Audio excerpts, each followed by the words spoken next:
Magandang araw po, mga kaibigan. Welcome po sa Kulil TV. Atin pong tunghayan ang aking kwento na pinamagatang, We Will Always Be Together.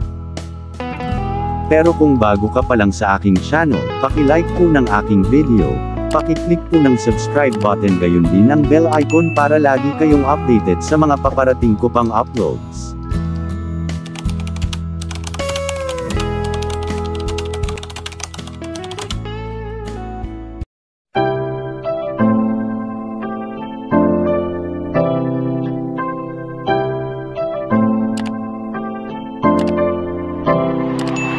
Kulil TV.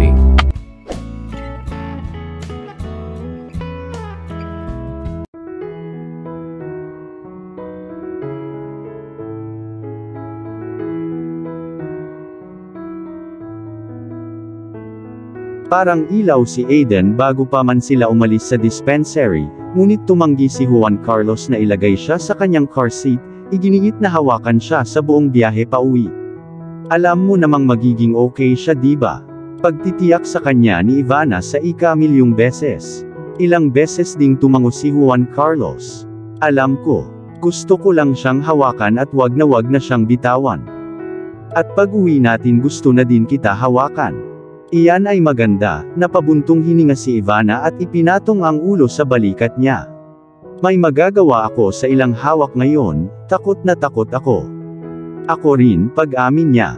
Hindi ko akalain na natakot ako ng ganito sa buhay ko, and from now on, ayokong may malapit kay Aiden. Binibigyan ko siya ng sterilized bubble tulad ng sa Bubble Boy movie na iyon. Napangiti si Ivana. Hindi siya mabubuhay sa bubble. Kailangan niya ng human contact. Either that or mamatay ako bago ako mag-30. Pumili ka, princess. Iyon ay isang hindi patas na pagpipilian, bumulong siya sa pamamagitan ng kanyang napakalakas na paghikab. Hulaan na ito ay naayos na pagkatapos. Ako ay maglalagay ng order pagkarating natin sa bahay. Desisyon ni Juan Carlos humigpit ang pagkakayakap niya kay Aiden nang maalala ang kilabot niya kanina. Hindi na niya ninais na maranasan muli ang isang bagay na hindi kapani-paniwalang baldado. Ang kanyang pagbili ng malaking tiket at anumang yakap na maaaring nasa isip niya ay kailangang maghintay, bagaman. Nang sa wakas ay nakabalik na sila sa penthouse, dumating na ang kanyang mga kamag-anak sa kanyang sala. Ayan na siya. Tumili ang kanyang ina at sumugod sa kanyang tabi nang isara nila ang pinto sa likuran nila, at ang silid ay agad na naging pugad ng aktibidad habang silang lahat ay nagpapalitan ng kasiyahan at pagpapakilala kay Brenda. Habang si Juan Carlos Sr. ay nagtanong sa yaya ng 1,000,000 katanungan upang matiyak na siya ay tunay na kwalipikadong alagaan ang kanyang apo, si Lois ay muling niyakap si Ivana, hinalikan si Juan Carlos sa pisngi at hiniling na hawakan si Aiden. Ayaw siyang ibigay ni Juan Carlos pero nilinaw ng mommy niya na hindi siya nagmamaneho mula Glen Eagles para lang maupo at humalukip-kip. Gusto niyang hawakan ang kanyang apo, at gusto niya itong hawakan ngayon. 3 na ang anak ko kasama mo si Juan Carlos. Naniniwala akong higit pa ako sa karapat-dapat na hawakan ang aking apo. Mommy, alam ko iyon, ungol ni Juan Carlos habang maingat na inilagay ang isang natutulog na Aiden sa kanyang mga bisig. Ngunit sinabi ko sa iyo na masama ang pakiramdam niya. At ang kanilang maliit na pag-aaway ng pamilya ay naging hudyat ni Brenda para mahirapan ang sarili. Aakyat ako sa taas, sabi niya kay Ivana habang nagdadahilan. Pareho nilang pinagmamasdan ang paghakbang niya sa salamin na hagdanan, mukhang nanlulumo. Kakausapin ko siya, nagboluntaryo si Ivana. Hindi na siya ganun simula nung umalis kami sa aquarium. Oo dapat, pumayag si Juan Carlos, pinaghirapan niya talaga. Hinila siya nito para sa isang mabilis na halik bago siya sumugod kay Brenda. Mukhang mas masaya ka kaysa noong huli kitang nakita, napabuntong hininga si Lois habang nakayakap si Aiden sa kanyang dibdib. Ako, pagtatapat ni Juan Carlos, isang malaking ngiti ang sumilay sa kanyang mukha. Hindi ko akalain na ako ay naging masaya, Mommy. Mahal ko siya. Alam ko, tumango si Lois. Nakikita ko yon. Gawin itong opisyal sa lalong madaling panahon pagkatapos. Natigilan si Juan Carlos sa sinabi niya. Siya ay lahat para sa kasal. Pero minsan nakasakay na si Ivana. At alam niyang malayo siya doon. Malapit na ang engagement party, paalala ni Lois sa kanya. Kailangan mong mag-propose bago iyon. Propose what? Tanong ni Ivana na nanlalaki ang mata sa pangamba habang umaaligid sa hagdanan. Wala lang, umiling si Juan Carlos. Business proposal lang. Wala kang dapat alalahanin.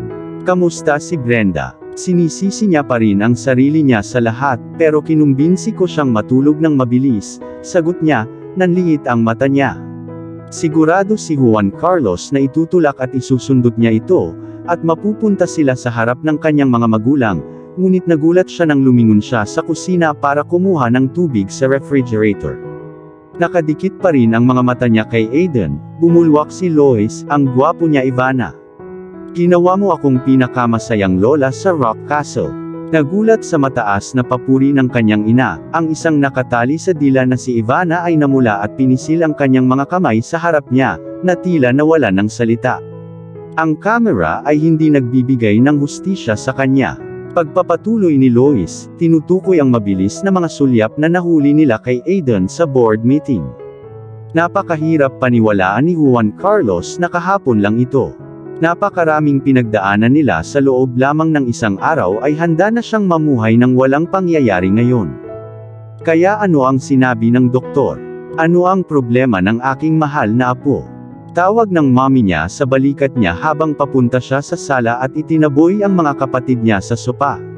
Halika, umupo ka sa akin, Ivana, tinapik niya yung bakanteng pwesto sa tabi niya. Magalang na tumawid si Ivana sa silid at umupo, nakangiti sa kanya. Salamat. Anong nangyari? Bakit kailangan mong magpatingin sa doktor?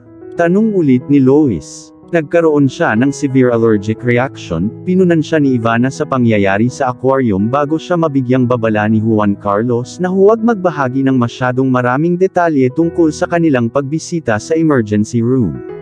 Ang kanyang ama, na ngayon ay natutulog sa nag-iisang armchair sa silid, ay agad nang nakarinig ng asphyxia at wheezing. Anong nangyari? Tanong niya habang tuwid na nakaupo at naka-cross legs na bakas sa mga mata niya ang pag-aalala. Itinulak niya pabalik sa mukha niya ang salamin na nakasabit sa leeg niya para matingnan niya ng mabuti si Ivana. May nagbigay sa kanya ng chocolate, sabi ni Juan Carlos. Naghinala kaming may mga nuts ito. Lalong tumitigas ang pagsimangot sa mukha ni Juan habang nakikinig sa kanila. Nalaman mo ba kung sino yon? Laging nababasa ni Juan Carlos ang kanyang ama na parang isang libro, at alam niyang dumiretso ang isip niya sa mga Ivanov, at ginawa niya ang lahat para maibsan ang kanyang takot. Kinumpirma ni James na matandang babae ito. Wala itong kinalaman sa mga Ivanov. Ayoko ng ganito. Nanatiling malungkot ang mukha ni Juan sa kabila ng mga paniniguro ni Juan Carlos. Ang amoy nito ay parang babala sa akin. Kailangan mong makipagkasundo kay Alexei sa lalong madaling panahon. Alam ko, makikipagkita ako sa kanya bukas ng gabi sa racetrack, anunsyo niya. Kaninong ideya iyon? Tanong ni Willow mula sa barstool sa breakfast counter habang binabasa ang isang style magazine sa kanyang kandungan. Ang kay Alexei, obviously, sagot ni Juan Carlos. Hindi pa siya nakakatapak sa racetrack simula nang magretiro siya. Maraming beses na sinubukan nina Matthew at Julian na manood siya ng isa o dalawang karera. Ngunit hindi niya kailanman nagawang pumunta dahil siya ay natakot na maging doon bilang isang manunood ay masasakta na parang isang beach. Ngunit bukas ng gabi, sa gusto man niya o hindi, kailangan niyang harapin ang kanyang mga takot ng direkta. At sa tingin mo hindi may mali sa planong iyon. Hinila siya ni Holly pabalik sa silid kasama ang kanyang wastong pag-aalala. Siyempre, alam ni Juan Carlos na maraming mali sa plano. Isa, hindi sa kanya, at dalawa, kay Alexei. Ngunit ano pang pagpipilian ang mayroon siya? Kung gusto niyang ayusin ang alitan niya sa mga Ivanov, kailangan niyang maglaro ayon sa kanilang mga patakaran, gaano man sila kakulit o karumihan. Magdala ng karagdagang seguridad sa iyo, iminungkahi ni Juan at hindi nagtagal ay nagkaroon ng ideya ang lahat tungkol sa kanyang kaligtasan. Nakinig si Juan Carlos sa kanila hanggang sa hindi niya magawa, at bahagya siyang gumaan ng magising si Aiden sa mga bisig ni Lois, na nagbigay sa kanya ng higit na kailangan na pahinga sa lahat ng kanilang pag-aalala. Ang kanyang mga kapatid na babae at ama ay nakayakap sa kanya, bumubulusok sa kanyang napakarilag na buhok, mapupulang pisngi at matingkad na mga mata. Ano yan? Tanong ni Juan Carlos sabay turo sa tone-toneladang shopping bag sa harap ng fireplace. Para kay Aiden. Hindi kami pwedeng pumuntang walang dala, paliwanag ni Holly. Salamat, bulong ni Ivana. Mukha na naman siyang na-drain, ang mga bilog sa ilalim ng kanyang mga mata ay mas madilim kaysa dati. At iniisip ni Juan Carlos kung nararamdaman pa ba niya ang ilalim ng panahon. You're welcome, pagpapatuloy ng kanyang little sister habang mabilis na nagse-selfie kasama ang kanyang anak. Aminado akong hindi ko gusto ang ideya ng pagiging isang tiyahin noong una, ngunit pagkatapos na makilala si Aiden, sa palagay ko ay wala akong pakialam sa pag-aalaga ng bata. No thanks, mabilis na tinanggihan ni Juan Carlos ang alok niya. May yaya siya at hindi man lang nag-iisip na i-post ang mga litrato ng anak ko kung saan-saan. Kinawayan siya ni Holly gamit ang kanyang pulso. Lighten up. Ito ay para sa aking pribadong koleksyon. 2 minuto sa pagkikita ng kanyang mga lolo't lola at mga tiyahin sa unang pagkakataon, nagsimulang magkagulo si Aiden, at mabilis na sumakay si Ivana at kinuha siya mula kay Lois. I'm sorry, humingi siya ng paumanhin. Nakakaramdam pa rin siya ng crabby sa gamot. Aayusin ko siya sa hapon. Hindi na kailangan, tinalikuran siya ni Juan at agad siyang kinuha mula sa kanya. Inaasahan ni Juan Carlos na sisigaw si Aiden dahil natatakot siya sa mga estranghero, ngunit nagulat siya at bahagyang naintriga ng matamis nang ngumiti ang kanyang anak kay Juan at hinawakan ang stubble na balbas nito, natatawa habang hinihila ang kanyang kamay. Ginawa niya ito ng ilang beses kung saan hinawakan niya ang baba at panga ng kanyang ama para lamang humiwalay, at sa tuwing uungol si Juan sa kanya, na nagpapanggap na isang halimaw. Hindi mo gusto ang balbas ng iyong lolo? No, umiling si Aiden at tumawa. Pumasok si Dave noon at tinawag sila sa patio para sa isang late lunch. Maayos naman ang pananghalian hanggang sa hindi na. At ang paksang pumukaw sa lahat ng alitan, o hindi bababa sa kawalang kasiyahan ni Ivana, ay ang misteryosong engagement party na hindi niya alam hanggang sa ibinalita ito ni Holly nang magtanong siya tungkol sa listahan ng mga bisita at mga imbitasyon. Gusto rin malaman ni Willow kung nagtakda sila ng petsa at kung plano nila ni Juan Carlos na magsuot ng matching outfit sa kanilang big day. Kaya't habang ang mga kapatid na babae ni Juan Carlos ay nagdadaldal at nagpaplano ng kanyang buong engagement party sa pagitan ng mga pagsubo ng pasta primavera at red wine, ang pagkabalisa ni Ivana ay umabot sa gayong hindi malusog na mga antas, siya ay natahimik sa pag-iisip. Oo naman, may sinabi ang kanyang ina tungkol sa isang summer wedding, at nang banggitin ni Juan Carlos ang pagkawala ng kanyang mana kung hindi siya pakakasalan nito sa loob ng 6 na buwan, akala niya ay nagbibiro ito. Ngunit ngayon, sa lahat ng mga planong ito ay ginawa sa mabilisang, ito ay naging mas maliwanag na ang biro ay sa kanya, at ang kasal na hindi niya napagkasunduan ay isang go. Maingat na inilagay ni Ivana ang kanyang tinidor at napkin sa tabi ng kanyang plato at walang pagod na kumamot sa kanyang mga kamay. Ang pangingilig na sensasyon ay lumalala habang nakikinig siya sa mga kapatid ni Juan Carlos at ina na nagplano ng kanyang hinaharap. Sobrang tahimik mo, lumingon sa kanya si Juan Carlos at inabot yung kamay niya.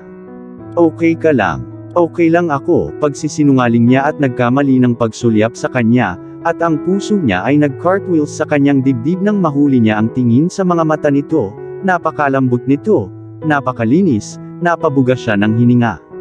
Magiging masama ba ito? Nagtataka siya habang nakatitig sa kanya. Ang pagpapakasal sa kanya ay isang napakasamang bagay. Wala pa siyang minahal na lalaki gaya ng pagmamahal niya kay Juan Carlos. At sinabi niyang mahal niya rin siya. Ngunit sinabi ni Simon ang parehong mga salita sa kanya sa loob ng maraming taon, at pagkatapos ay 4 na linggo bago siya dapat na maisuot sa kanyang fairytale wedding dress, nadurog niya ang puso niya hanggang sa alabok nang ipahayag niyang hindi na niya ito mahal at hindi na sa isang saglit. Tinanong siya ni Ivana kung gaano katagal ang samantala, at hanggang sa ang sagot niya ay naunawaan niya sa wakas na ang samantala ay may iba't ibang kahulugan para sa lahat. Para kay Simon, ang samantala ay 10 linggo bago siya naglakas loob na sabihin sa kanya na tapos na ito. Ito pala habang siya ay malalim sa kanyang mga mata sa huling paghahanda sa kasal, si Simon ay umiibig sa isa sa kanyang matalik na kaibigan. Isang 10 linggong pag-iibigan lang ang kinailangan para sirain ang maligayang buhay pagkatapos ng walang kabuluhang pinaniwalaan ni Ivana sa loob ng 4 na taon. Paano kung nagising si Juan Carlos 4 na linggo bago ang kanilang kasal at napagtanto niyang hindi na niya ito mahal at matagal na rin? Ano ngayon? Kaya ba niyang mabuhay muli sa heartbreak? Matagal siyang nakarating sa kung saan siya nagtiwala sa isang tao na gusto niyang makasama sila. Masisiraan na siya ng bait sa pagkakataong ito kung kailangan niyang pagdaanan ang parehong nakadurog na pakiramdam ng kabiguan na nagbaon sa kanya sa isang butas na napakalalim kaya kailangan niyang gamitin ang lahat sa kanya para hukayin ang sarili. Itigil mo na yan. Lumapit si Juan Carlos at pinasok ang kanyang mga iniisip gamit ang kanyang mababang pagguhit habang muling inabot ang kanyang kamay. Mababalatan mo ang iyong balat kung patuloy mo ito. Sorry, binigyan siya ni Ivana ng nakakalokong ngiti, hindi niya napansin na kinakamot na naman niya ang kanyang mga kamay hanggang sa binanggit niya ito. Ang mga plano sa engagement ay nagpatuloy hanggang sa hindi na makaupo si Ivana. She excused herself nang mapansin niyang nakatulog si Aiden sa mga bisig ni Juan. Bakit ka nagtatago dito? Tanong ni Brenda nang pumasok siya sa nursery at naabutan siyang nakaupo sa rocking chair, pinapanood si Aiden na natutulog. Hindi ako, ngumiti ng guilt si Ivana. Tama, tumawa si Brenda at sumandal sa door jamb. Baka niloko mo ako. Kailangan ko lang ng sandali. Ang pamilya ni Juan Carlos ay, humina ang boses niya, at ikinulong niya ang kanyang mga kamay sa kanyang kandungan. Intense. Alok ni Brenda. Oo, ngumiti siya. Yan ang salita. Mas mabuting masanay ka na agad sa kanila, sabi ni Yaya. Yan ang bago mong pamilya dyan. Tama ka, napabuntong hininga si Ivana sa katumayo, nagunat at humikab ng malakas. Mabuti pang bumalik ako. Nakahinga ng maluwag si Ivana nang bumalik siya sa patio at nadatnan si Juan Carlos na nag-iisa kasama ang kanyang mga magulang, ang kakilakilabot na kambal na wala kahit saan. Okay na ba si Brenda? Tanong nito na marahang minamasahe ang leeg. Kung sila lang, parang naluluhan na siya sa haplos nito. Napakasarap sa pakiramdam ng mga daliri nito sa kanyang naninigas na leeg. Oo, siya nga, sagot niya habang pinupulot ang kanyang baso at ipinikit ang kanyang mga mata, ninanamnam ang pakiramdam ng mga bula nang sumulpot ito sa kanyang bibig. Saan nagpunta ang mga kapatid mo? Movie date with friends, paliwanag niya. At kailangan na rin naming umalis, my dear, anunsyo ni Juan nang tumayo siya at tinulungan si Lois mula sa kanyang upuan. May laro ako ng golf kasama si Leviticus Van Holt. Naniniwala ako na siya ang iyong dating boss. Tumango si Ivana, bahagyang humanga na kilala niya ang sikat na hotelier. Nagtrabaho siya sa Van Holt Industries ng halos 3 buwan at hindi kailanman naging masaya na makilala ang lalaki. Tiyaking imbitahan mo ang Van Holt sa engagement party. Ang tagal na rin naming hindi nakita si Levi at Colleen, Juan Carlos. Sabi ni Juan habang nakipagpalitan pa ng yakap at halik sa harap ng pinto. Habang pinupuno ni Juan Carlos ang kanyang ama na si Juan sa pakikipagpulong nila kay Alexei kinabukasan, hinila ni Lois si Ivana sa isang tabi. Sinabi sa akin ni Juan Carlos na hindi maganda ang pakiramdam mo. Simula niya habang hawak niya ang mga kamay niya at hinawakan iyon. Mabilis na tiniyak ni Ivana na wala itong dapat ipag-alala. Masyadong maingat si Juan Carlos nang walang dahilan. Sa tingin ko ito ay isang tummy flu lamang. Minsan ang pakiramdam ko ay mahusay, at sa ibang mga araw ay pagod ako, at hindi ko mapigilan ang anumang bagay.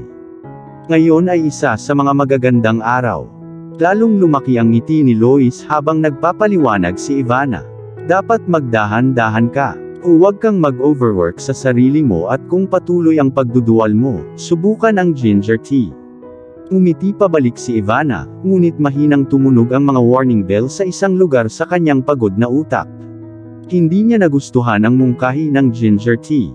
Napatalon sa isip niya ang mga lugar na mas gugustuhin niyang hindi bisitahin dahil mayroon siyang implant na dapat ay 99% maaasahan. At kailangan mong magpatingin sa doktor, dagdag ni Lois. Pinakamabuting tiyakin mo na ito ay tummy flu at walang masyadong seryoso. Tumango si Ivana kahit na wala siyang balak na magpatingin sa doktor, at itinapon si Juan Carlos sa kanyang balikat ng nagmamakaawa. Ang kanyang ina ay ginagawa siyang hindi komportable sa kanyang mahusay na kahulugan na payo. Nang maramdaman ang titig nito sa kanya, tumingala siya mula sa pakikipag-usap sa kanyang ama at ngumiti sa kanya.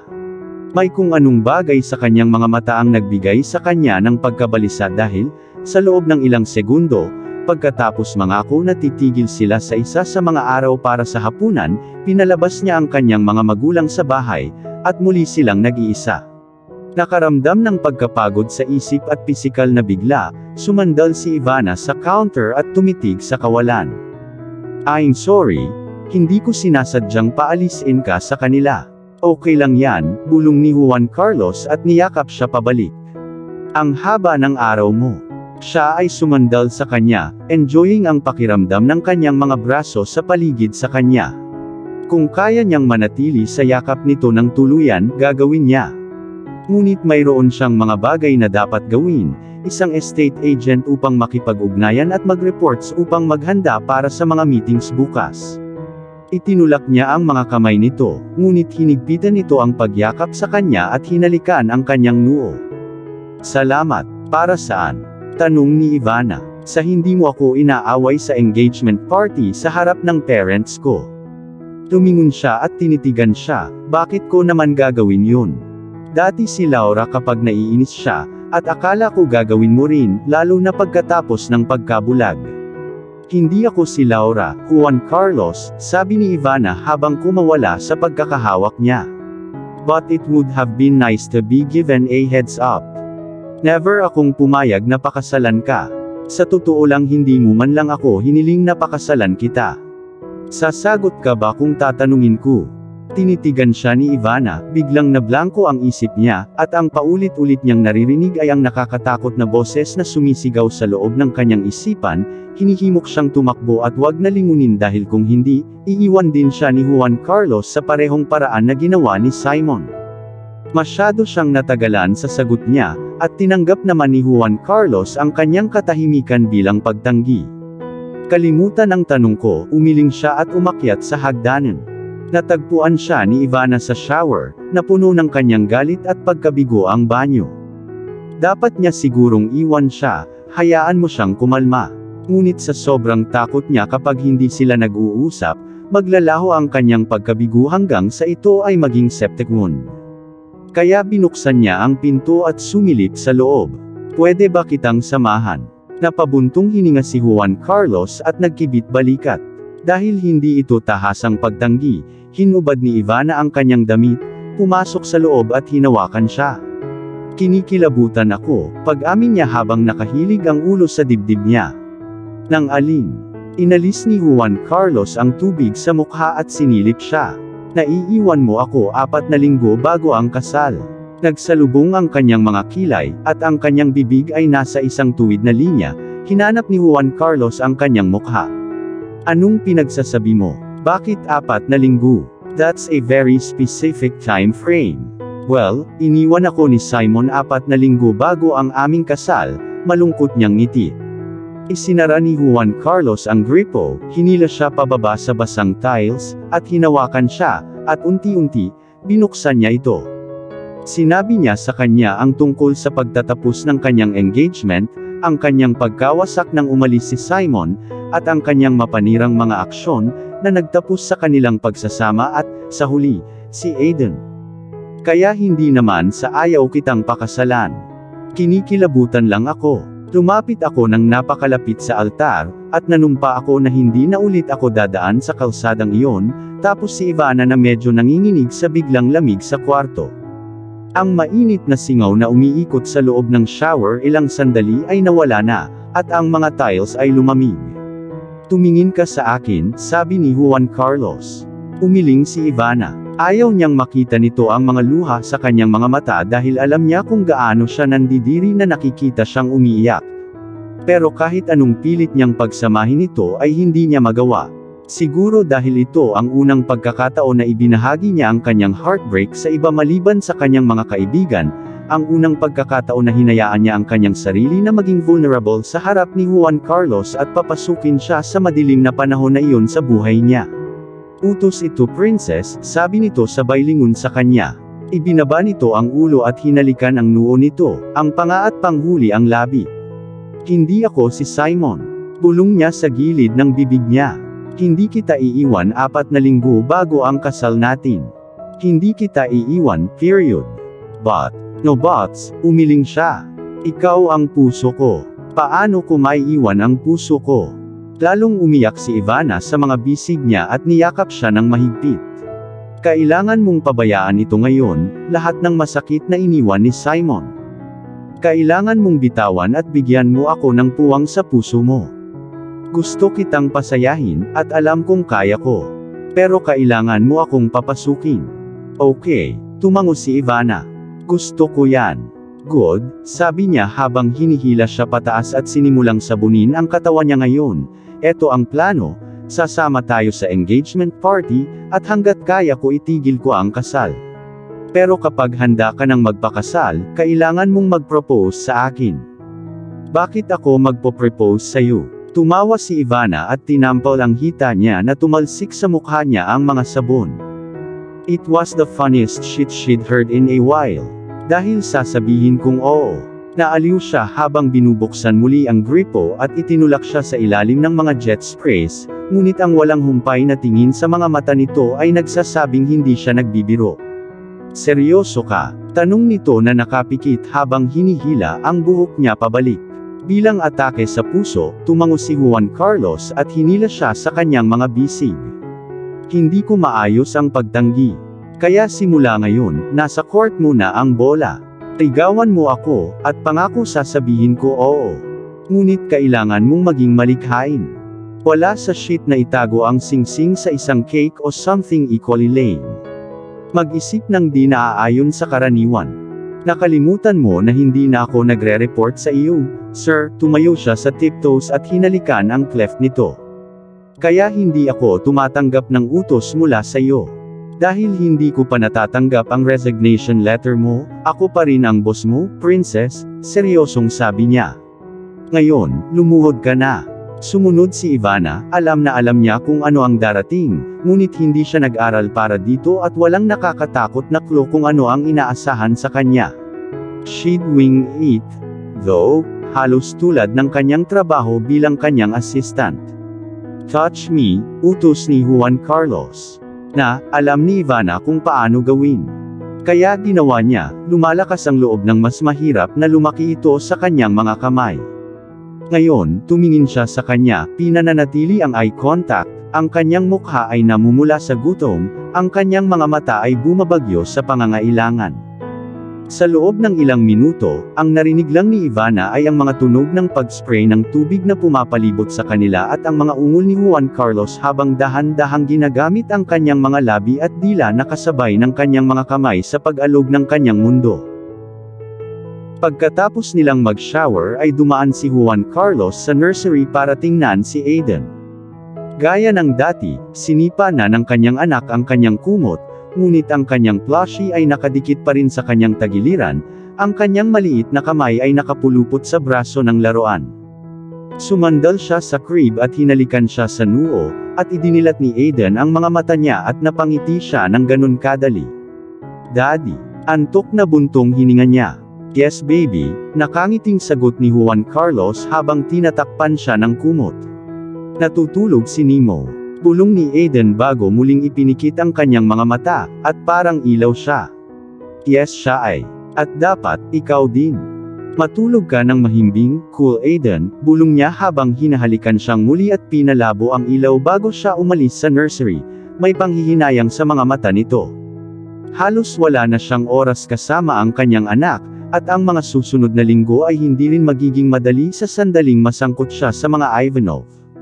Ngunit hindi niya nais na maging ang taong iyon, ang taong walang oras para sa kanyang anak, at para hindi mangyari iyon, maraming kailangang magbago, simula sa oras ng kanyang trabaho.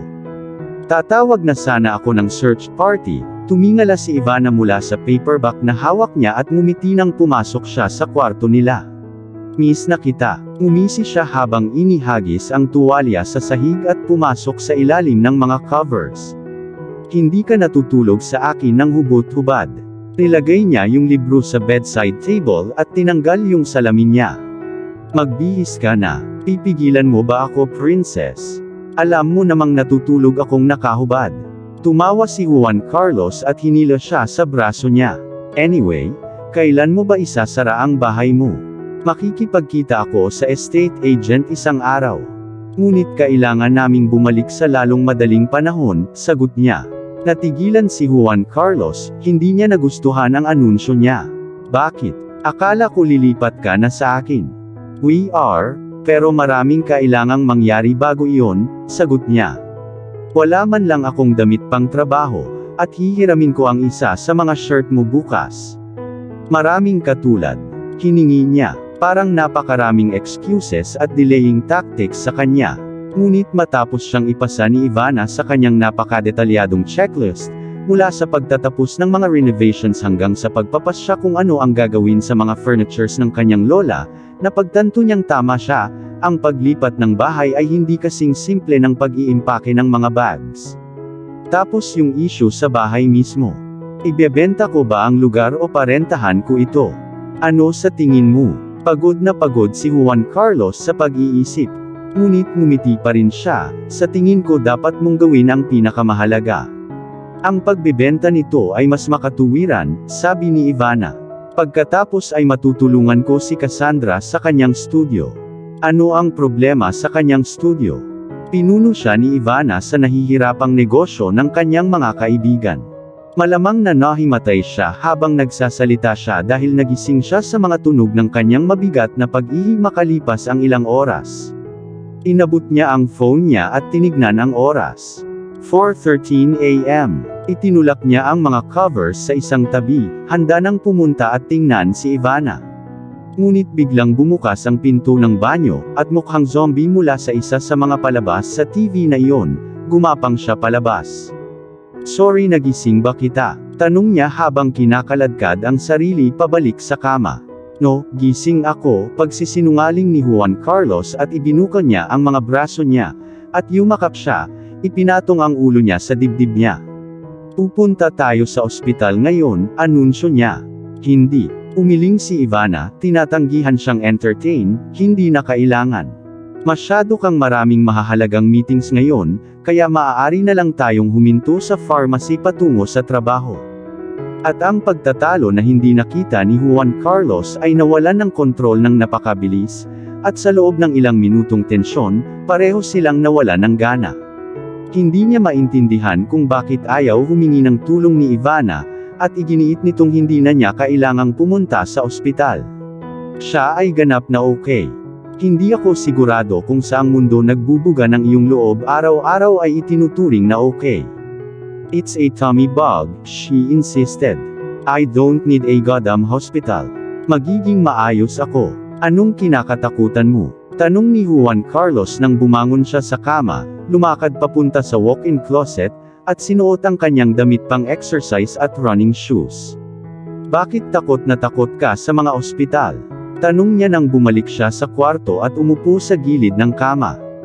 Muntik na akong mamatay nung huling punta ko doon. Bulong nito na nagpatahimik sa kanya. Anong pinagsasabi mo? Nasa ospital tayo kahapon, paalala niya pagkaraan ng ilang oras. Ang huling beses na nagpatingin ako sa isang doktor para sa anumang bagay ay noong nagkaroon ako ng aking implant. Bago iyon, ito ay, ang kanyang boses ay humina, at siya ay nagsimulang kumamot sa kanyang sarili, ang mga pantal sa kanyang leeg at mga kamay, likod at mas pangit kaysa sa dati. At doon ay bumaba ang sentimo para kay Juan Carlos, at siya sa wakas na unawaan niya ang sanhi ng kanyang biglaang pangangati. Sa tuwing nababalisa o nababahala si Ivana, nagkakaroon siya ng mga pantal, at gusto niyang kumamot sa sarili hanggang sa siya ay magdugo. Halika nga dito, hinilos siya nito palapit at hinalikan ang mga kamay nito. Pumunta si Lola sa ospital para sa isang regular na check-up. Hindi na siya bumalik. Isang atake sa puso matapos siyang bigyan ng doktor ng malinis na bil ng kalusugan ang nagpalabas sa kanya. Kumusta ang alinman sa patas na iyon? Umiyak siya sa dibdib niya, ang nakakaiyak na boses niya ay mahina. 2 taon na ang nakalipas, nang pumasok ako, akala ko hindi na ako makakalabas doon ng buhay. Akala ko hindi na makakalabas si Aiden doon. Ang aking karanasan sa mga ospital ay hindi maganda, upang sabihin ang hindi bababasa, kaya patawarin mo ako kung ayaw kong pumunta. So, ano ang ginagawa mo kapag ikaw ay may sakit? Tanong ni Juan Carlos, nalilito sa ideyang hindi siya nagpatingin sa doktor sa loob ng 2 taon. Napakatagal na panahon yun para makapag-self-medicating. Hihintayin ko ito, pag-amin niya. Paano si Aiden? Ano ang mangyayari kapag siya ay may sakit, o ang kanyang allergy ay kumikilos? Dinadala ko siya sa isang GP, at bago kahapon, mayroon lang siyang ibang allergy reactions, sabi ni Ivana habang hinihimas ang mga unan sa likod niya at umayos ng upo. Ivana, mariing sabi ni Juan Carlos. May sakit ka, hindi ako makaupo at panuurin ang pagwawala mo. Sinabi ko sa iyo, magiging okay ako, daing niya sa kanyang mga kamay, mabilis at mababaw ang paghinga niya. Sabihin mo sa akin ang tungkol sa araw na iyon. Sinubukan ni Juan Carlos na ibahin ang usapan nang maging malinaw na hindi siya mananalo sa round na ito. Anong araw? Ang araw na ipinanganak si Aiden. Anong nangyari nung araw na iyon?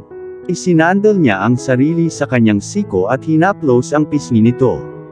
Pagod na ako, sabi niya habang humiwalay sa kanya at gumulong sa gilid niya, nakatalikod sa kanya.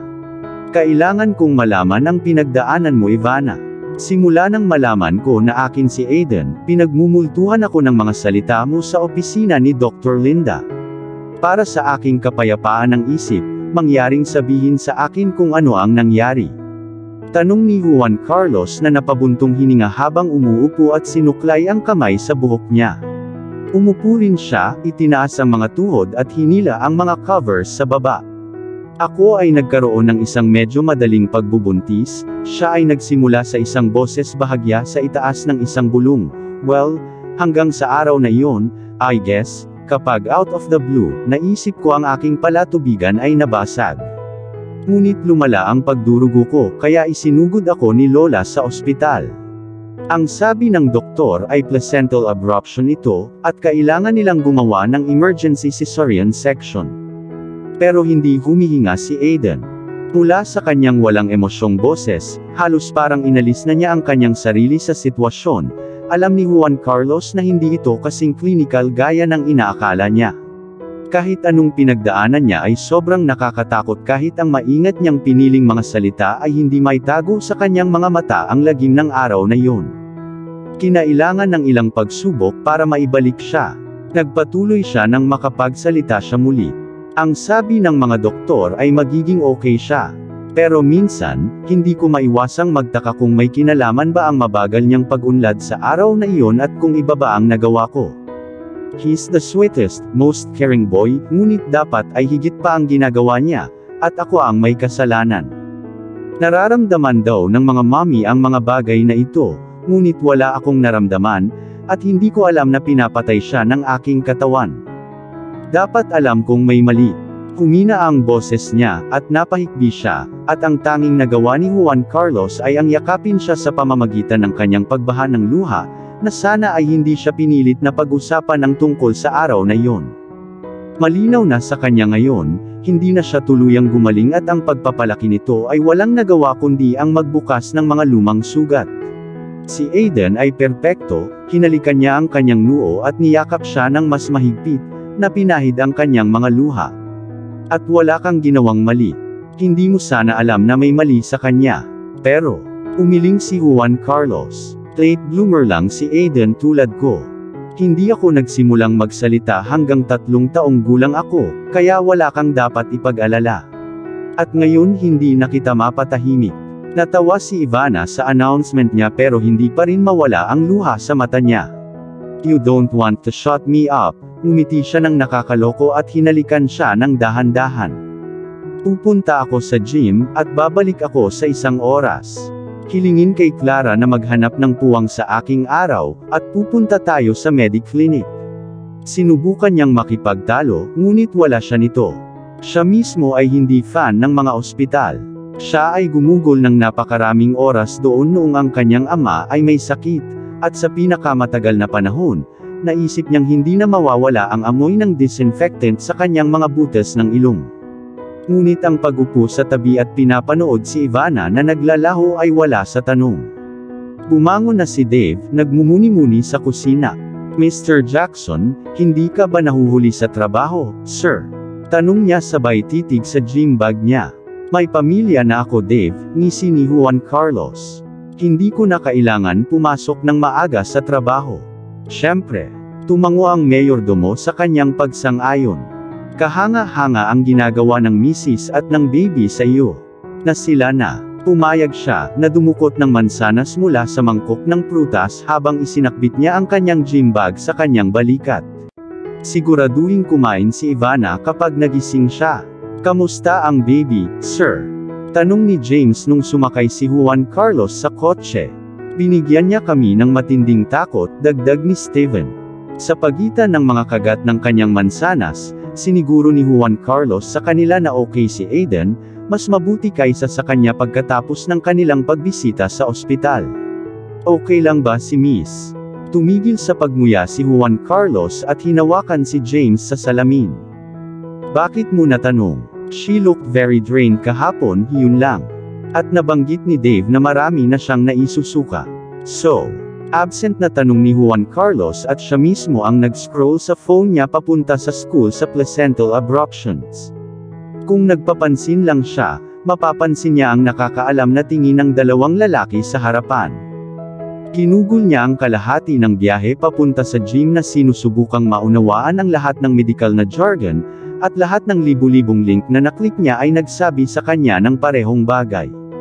Ang pinagdaanan ni Ivana ay napaka-trauma na maaaring madaling mamatay sila ni Aiden, at ang kanyang mga pagkakataong magkaroon ng isa pang ganitong abruption sa hinaharap na pagbubuntis ay astronomically high. Umupo siya sa likod at dumungaw sa labas ng bintana, may nag-iisip na tingin sa kanyang mga mata. Oo naman, bukas siya sa ideya ng higit pang mga bata, ngunit hindi sa kapinsalaan ng buhay ni Ivana. Kailangan niyang maging mas responsable ngayon. "Huminto tayo sa pharmacy," utos ni Juan Carlos sa kanyang driver, na mabilis na gumawa ng isang desisyon, isa na dapat ay ginawa niya mula sa get-go kung hindi siya gaanong pinalakas ng pagnanasa. Ang 2 lalaki ay nag-alok na sumama sa kanya, ngunit siya ay mahigpit na tumanggi. Iginiit na madali niyang mahanap ang kanyang paraan sa paligid ng tindahan. Alam na alam niya kung ano ang gusto niya, at dumiretso siya sa aisle, sinunggaban ang bawat lasa at kulay na makukuha niya. Sumunod siyang nag-scan sa OTC counter at nag-stock ng isang armload ng gamot para sa pagduduwal at pagsusuka. Kung ayaw ni Ivana na magpa-doktor ay dadalhin niya ang pharmacy sa kanya. Wow! Ang babaeng nasa likod ng cash register ay nagpalabas ng mahinang sipol habang nakatingin sa toneladang kahon sa harap niya. "Gagamitin mo ba ang lahat ng iyon?" Tinuro niya yung kondom. "Iisipin mo ba ang iyong mapahamak na business at tatawagan mo ako, o dapat ba akong pumunta sa ibang lugar?" Tanong niya sabay turo sa hanggang. "Sorry," namula siya at sinimulang i-scan ang kanyang items. "Kaya lang, hindi na kailangang magpaliwanag, Betty. Gawin mo lang trabaho mo." "Hindi Betty ang pangalan ko," bulalas niya. "Alam ko," nagkibit balikat si Juan Carlos at pinalabas ang itim na card nito. Nagliliyab ang mga mata sa galit ng agawin nito sa kanya. "Salamat," binato niya sa kanya ang kanyang megawatt ng ngiti at tumakbo palabas dala ang kanyang paper bag, labis na nasisiyahan sa kanyang produktibong pagsisimula ng kanyang araw. At dito na po, nagtatapos ang part 64 ng ating kwento. Sabay-sabay po nating abangan ang susunod na kabanata. Maraming salamat po. God bless and stay safe.